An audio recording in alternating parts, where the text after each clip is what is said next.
All right, so are you Dustin Drake? Yes, ma'am. And Mr. Drake was previously in court. You entered a plea of guilty to driving while intoxicated, third or more.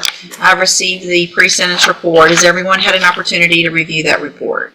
We have, and we have no objection. Yes, Your Honor, we reviewed it. And there was no agreement. Mr. Lane, you may proceed. Thank you, Your Honor. I guess in situations like this, the PSI pretty much laid it out. So, I don't know if Mr. Drake can be any more sincere than he was. I think the PSI officer got that from him. Most of his allegations were DWIs. After this allegation, we know he entered treatment. He went through almost 18 months worth of treatment. He stayed sober, he's gainfully employed, he's moving forward. He knows that the court has a tough decision. I think he said it best in the recommendation where he was. I think he can be successful. His attitude's there, his groundwork is there, his mother's here, the foundation is all successful. Mr. Nichols? Judge, this is his fifth DWI conviction, not counting to the one dismissed and one put away. I left, when we formulated this plea offer, I left it as a count one plea to limit some exposure, but I think pen time is where we're at. I get, and I'm glad that there's what appears to be sincere attempts at getting treatment and doing all that, but the fact is, he hit a car. This night he was .27. Luckily, no one else was hurt. And I just can't fathom letting back out on the road, Judge. I would urge the court to exercise the full 10 years.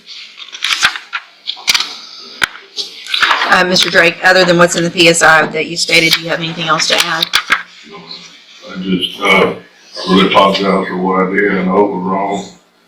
I am an alcoholic, and I do believe I can finish the probation. I'm not gonna sit here and make excuses for my actions because there aren't. My record speaks for itself. I'm embarrassed and ashamed. And I appreciate that, and I appreciate you not trying to make excuses. And I appreciate that you've gotten treatment.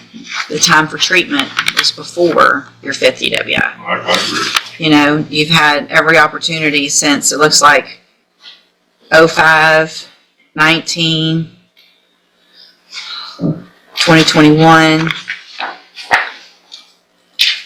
well, 09, then 10. I guess part of what I'm looking at right now is that there was a short probation from Louisiana some years back, 6 months. But other than that, there's never been, you've just gotten time, correct? Yes, ma'am. Okay, here's what I'm gonna do, Mr. Drake, and I hope you take advantage of what I'm about to do. Just based on several of the factors, the age of some of the history, the fact that you've gone into treatment already, I'm going to give you an opportunity, but you're not going home today. So here's what's going to happen. I'm going to find that you entered your plea of guilty freely and voluntarily, find sufficient evidence to find you guilty, and at this time find you guilty. Sentence you to a term of 10 years in prison, but I'm going to probate that. You'll be on probation for 10 years. I'm ordering that you pay a $2,000 fine, and I'm ordering that you follow all of the rules and conditions of probation. The first one of those conditions is that you're going to enter and successfully complete the SafeP program. It's a 6-month in-custody program. It's the longest and best we have, and so at least that gives me some knowledge that you have some further treatment and some long-term treatment. When you're released, you will go through the JCDI program as your outpatient follow-up care, which is an intensive outpatient treatment. You will be required to have an auto ignition interlock device on any vehicle that you drive. I'm also going to order, at least for some amount of time, at the, I don't know how long, but you will be ordered to wear a scram device as well. That is a device that is on your body that shows if there's any alcohol in your body. If there is a positive sip of alcohol, your probation is going to be revoked and you're going to be facing that 10 years that I just gave you. So I didn't give you up to 10 years. I just gave you 10 years in prison. If you violate this probation, don't come in and start negotiation for something less. It's 10 years. Do you understand?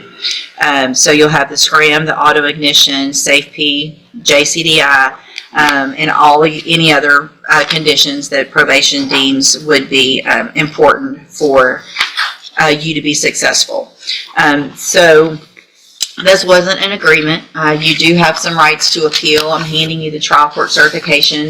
Well, it shows that y'all waived the right to appeal on this. So That was because we did have an agreement. You did have an Go on agreement. Count one, you're right. Correct. So you have waived your right to appeal because the state made that concession that they went forward on count one only. I've also handed you the trial court certification or admonishment that shows that this was, that because of the judgment entered against you, you're ineligible to possess a firearm or ammunition. Possession of a firearm or ammunition could lead to charges against you. Firearm is a legal term. You should read the written admonishment I provided you to see what devices qualify as a firearm.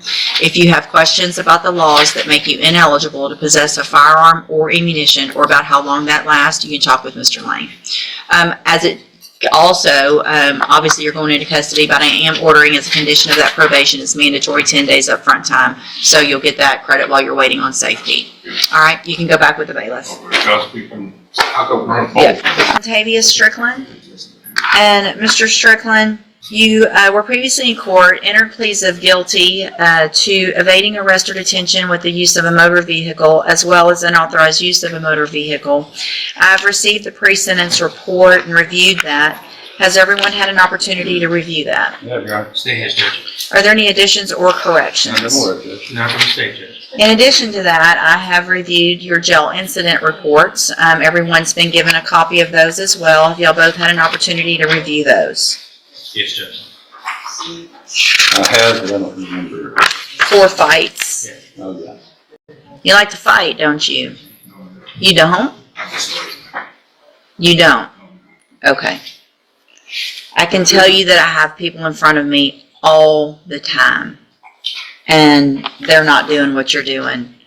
Constantly fighting. And the way these reads, it does not necessarily show that you weren't the aggressor. It doesn't show either way on some of them, but it looks like these were some pretty mutual things going on, specifically finding places to fight, getting in the bathroom to fight so you can't be caught and all that kind of nonsense. How old are you? 19 years old. So here is where I am on this. I understand that you guys had agreed to the 180 days up front. I don't know that jail necessarily is as useful as potentially something like ISF, cognitive track, because of its age, nature of the offenses, and what's going on in jail. The only way I'm going to go along with this agreement is to try to get you in a better place to make better decisions so that you can be successful on these probations. I want you to be successful. We all do. But at the rate you're going, you're not going to be. The conditions of your probation are always up to me. So I can give you what I want as a condition, anything that makes me feel like it would be helpful for you, helpful for the community. So what I'm going to do at this time is find that you previously entered your pleas of guilty freely and voluntarily. And cause number 24 DCCR 2440, find sufficient evidence to find you guilty, and at this time follow your agreement and find you guilty of evading arrest or detention with the use of a vehicle. Sentence you in accordance with that agreement to a term of 10 years in prison, but probate that. You'll be on probation for 10 years. You're ordered to pay a $1,000 fine and to follow all of the rules and conditions of probation. In cause number 25 DCCR 0209, find sufficient evidence to find you guilty, and at this time follow the agreement, find you guilty of unauthorized use of a vehicle, sentence you to 2 years in the state jail prison, but probate that. You'll be on probation for 5 years in that case. I don't have a fine. Is there no fine in that one? The $1,000 and the others probably. There was Just one No, fine. it's just Okay. one fine and one case, Judge. Okay, so in each of these cases, you're ordered to follow all of the rules and conditions of probation. One of those conditions is going to be that you enter and successfully complete the cognitive track of the ISF program. It's a 90-day program. It's in custody. You'll be transported from our jail to there fairly quickly. It's all about making better choices. Okay, so it's just to give you the tools you need so that you can be successful on this probation and not end up back in here and then going to prison. Do you understand? If you get in trouble now that you're on probation, if you get in trouble in the jail, get in a fight, if you get in trouble at ISF and you don't successfully complete it, you're going to already be in violation of your probation before you ever get out. So you need to figure out how to just stick to yourself, follow the rules, do what you're supposed to do so that you can get out and not go to prison, okay? All right, I'm handing you, and if you do everything you're supposed to, then for all practical purposes, your case here in court's over. You're going to serve those sentences while you're out on probation. But if you violate any condition of those probations, you'll be back in here and you'll be looking at the 10-year sentence and the 2-year sentence that you already agreed to. Do you understand? Okay, I'm handing you the trial court certification that shows this was an agreement that I followed, and so you've waived your right to appeal. I have also handed you a written admonishment regarding your ineligibility to possess a firearm or ammunition. Because of the judgments entered against you, you're ineligible under Texas law to possess a firearm or ammunition. Possession of a firearm or ammunition could lead to charges against you. Firearm is a legal term, and you should read the written